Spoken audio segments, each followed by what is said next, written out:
and a review of A Guide for the Perplexed by E.F. Schumacher. So I'm going to talk about this book and go through some of the points that I discovered throughout that I thought were interesting.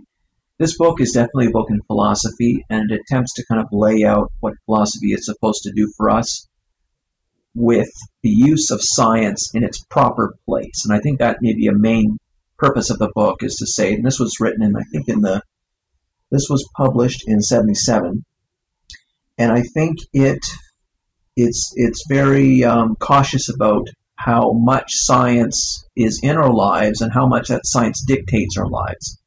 And in a sense, it is trying to put science in its proper place and provide room for discussions of how science is used. And that, of course, is not a part of science. So there's also a little bit of religion in this book, but when I get to it, I'll show you how I think his arguments are flawed. But he does provide a space for religion as well. And he has what he calls four levels of being.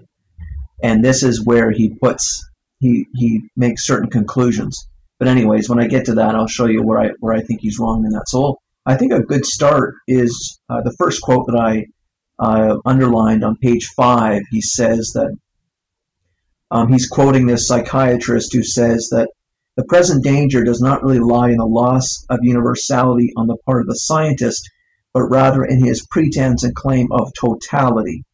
What we have to deplore, therefore, is not so much the fact that scientists are specializing, but rather the fact that specialists are generalizing.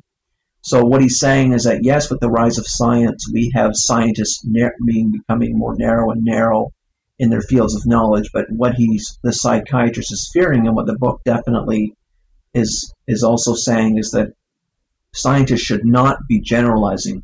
We should not be using scientists as, or even a kind of materialism, which we only have the world and its things.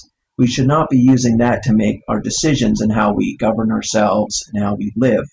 Yes, science gives us what is and gives us tools, but after that, essentially, the scientist should be leaving the room, and then we need to have a more important discussion as to how that information is used. What should we do with that information, such as from psychology, such as from statistics on crime or poverty and things like that. There's a whole other discussion that has to take place. And in our modern democracies, of course, we have elected officials who tend to not be specialized, who tend not to have the kind of background that one might think would be necessary to make good decisions, a good judgment.